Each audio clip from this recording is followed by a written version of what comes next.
Bonjour à tous. Zach Mouikassa, fondateur de Mouikassa. Pour ceux qui ne me connaissent pas, je suis sportif, champion, ingénieur, investisseur, écrivain et conférencier. Comment allez-vous? Un réel plaisir de discuter avec vous encore une fois. Merci à tous nos réguliers, nos auditeurs, vous êtes très appréciés. Merci à tous les nouveaux, votre première fois avec nous. Enchanté. J'espère qu'à la fin de cette vidéo, vous n'en sortirez pas bredouille. J'ai récemment reçu beaucoup de messages, un peu plus que d'habitude en tout cas. Beaucoup de jeunes voulant savoir beaucoup de choses sur la vie. Et principalement voulant savoir comment réussir dans leur vie. Comme je l'ai dit précédemment, réussir dans la vie n'a pas une seule définition. Il y a beaucoup de définitions à la réussite autour de la vie. Je pense que beaucoup faisaient allusion à l'argent, les biens financiers, la réussite financière. Réussir la vie dans beaucoup de sens, je ne saurais peut-être pas vous donner des réponses claires par rapport à ça, parce qu'il n'y a pas de formule exacte. Mais il y a peut-être des principes obligatoires à suivre, sans lesquels on ne va nulle part dans la vie. Quels qu'en soient les objectifs qu'on a, si des principes principaux de la vie ne sont pas réunis, on ne va nulle part. Pour apporter un peu plus d'éclairage sur ce secteur que j'aime bien, parce que j'aime parler par expérience, je pense que c'est très nutritif à l'esprit. L'expérience m'a appris qu'il y a des gens qui peuvent vraiment parler. Ils peuvent vous parler de l'Australie sans y avoir jamais été. Ils peuvent vous parler de la Malaisie, du système monétaire, du régime alimentaire respecté par les anciens, sans y avoir jamais foulé la plante de pied. Ça existe. J'aime bien quand je parle d'un sujet que je connais par expérience. Nous vivons un moment très intéressant de la vie où beaucoup de jeunes veulent réussir dans la vie, dans beaucoup de secteurs. Mais je voudrais recommencer par dire qu'il n'y a pas une seule version de réussite. La réussite n'a pas une définition finie, complète, close, fermée. Il y a plusieurs sortes de réussite. Moi, par exemple, je dirais que j'ai réussi dans certains secteurs de ma vie. Il y a d'autres secteurs de ma vie que j'ai complètement échoué. Oui. J'ai aussi des regrets, j'ai des choses que j'aurais voulu faire différemment. Est-ce que je regrette l'expérience? Peut-être pas. Est-ce que je regrette le fait de l'avoir fait? Oui. La vie a tellement de choses à offrir. J'ai peut-être fait plus d'argent que mon père, financièrement. Mais lui, il a réussi sa vie mieux que moi.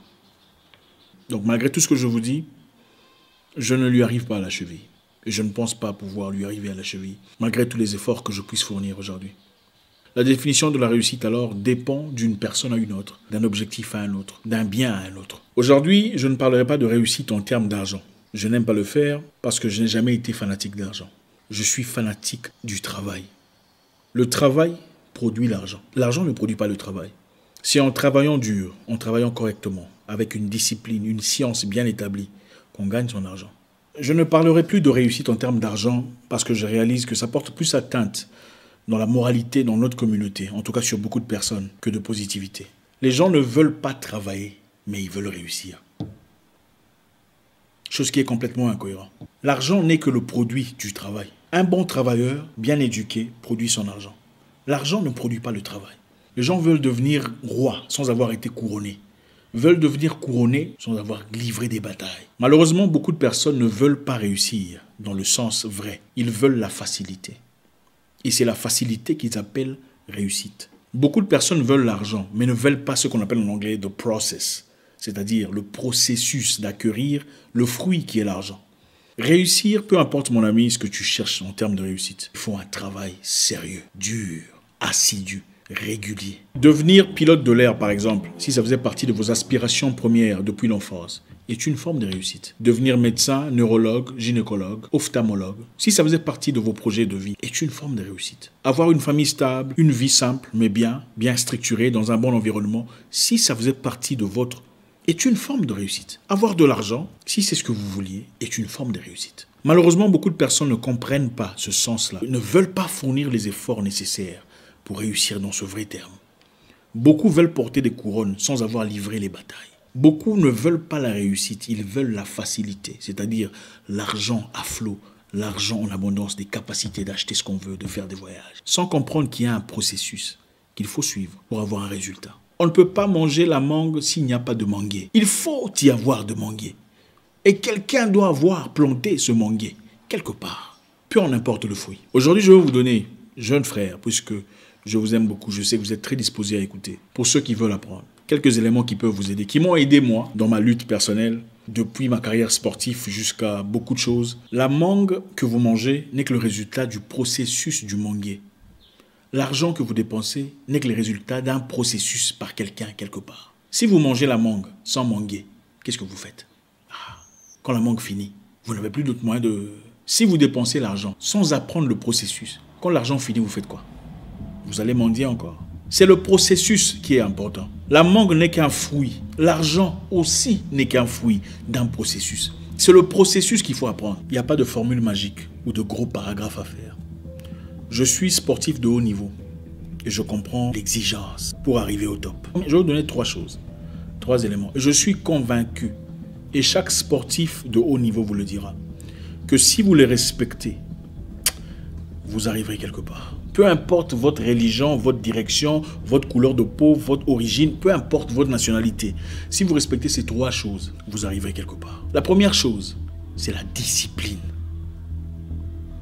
Il n'y a rien de plus important. Beaucoup de gens pensent vouloir des choses dans leur vie, mais ne savent pas qu'en réalité, ils n'ont que des souhaits. Petit frère, il faut sauvegarder cette vidéo. Si je meurs un jour, il faut la regarder.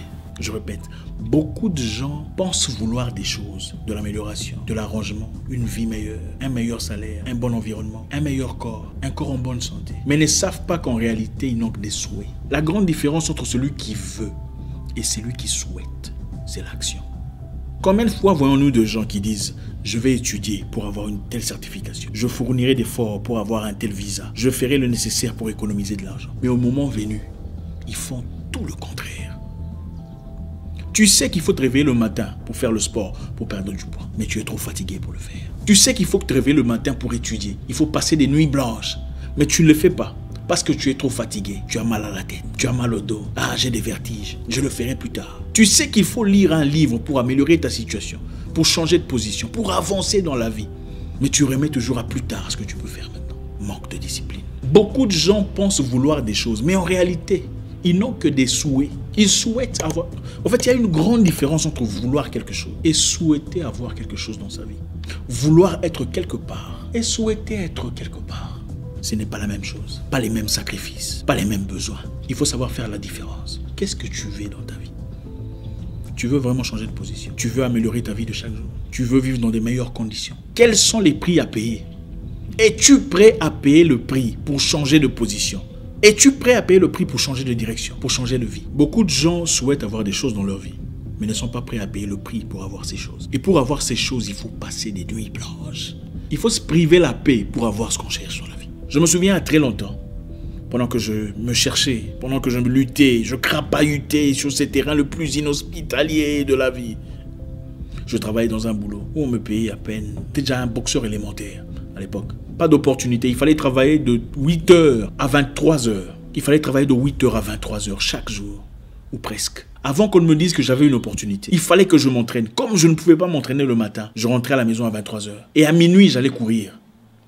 À minuit, je sortais dans les rues courir. Les policiers, les agents de sécurité me prenaient pour un fou. On m'avait même donné un surnom. Ah, c'est le fou là qui court.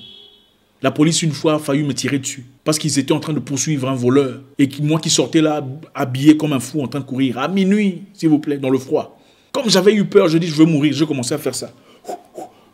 Pour que la police voie directement, il s'agit d'un sportif, pas d'un voleur. Il fallait payer le sacrifice. Les nuits blanches, lutter dans le froid, tout seul. Les gens me prenaient pour un dingue. Tu vas où avec tout ça? Êtes-vous prêt à payer le prix pour ce que vous cherchez? Prêt à passer des nuits blanches, à lire, à vous informer, à vous équiper, à avoir tout ce qu'il faut comme information. Cette opportunité que j'attendais m'avait ouvert la porte que je cherchais. La porte qui a certainement fait de moi ce que je suis aujourd'hui. J'ai passé des nuits blanches pour avoir ICND1, des nuits blanches pour ICND2, des nuits blanches pour CCNA, des nuits blanches pour CCNP, des nuits blanches pour CIH, des nuits blanches pour PMP. Pendant que tout le monde dormait, moi j'étais là. Les pieds dans l'eau, dans un seau d'eau, en train de lire, d'apprendre, d'acquérir la connaissance. Parce que je savais ce que je voulais dans la vie. La discipline, le courage, la niaque. Il faut travailler, mes frères. La prière seule ne suffit pas. À nos auditeurs chrétiens, pendant qu'ils le libéraient d'Égypte, pourquoi Dieu n'a-t-il pas pris les Israélites d'Égypte et les a dit, ok Moïse, vous allez prier, comme ça vous allez disparaître de l'Égypte, vous allez directement apparaître à la terre promise. Il les a laissés marcher. N'était-il pas capable ou assez puissant pour les faire disparaître d'Égypte et apparaître directement à la terre promise, puisqu'il leur avait promis cette terre, mais les a obligés à marcher jusqu'à la terre promise. Ils ont sué. il faut travailler. Pour avoir ce que vous cherchez, il faut travailler. Priez s'il le faut. Faites ce que vous avez à faire. Mais le travail est inévitable. Je ne sais pas quelle forme de réussite vous courez après. Soyez assez discipliné. Assez discipliné pour prendre une maison moins chère. Le temps d'accumuler assez d'argent pour vivre ce que vous voulez. Assez discipliné pour lire, même quand tout le monde dort. Même quand il fait froid. Assez discipliné pour aller vous entraîner. Pour perdre du poids. Pour avoir une vie meilleure. Une santé améliorée. Assez discipliné pour vous excuser auprès de votre mari ou votre femme. Pour avoir un foyer stable. Une vie de paix. Soyez assez discipliné pour ne pas remettre à demain ce que vous pouvez faire aujourd'hui. Faites-le aujourd'hui. Ça fait 10 ans que vous planichez pour les mêmes histoires, les mêmes incohérences, les mêmes insuffisances, les mêmes problèmes. Mais vous remettez toujours à demain. Je le ferai demain. Je ne me sens pas bien. J'ai mal à la tête. Je suis trop fatigué. C'est trop compliqué. Jusqu'à quand? La vie est un choix.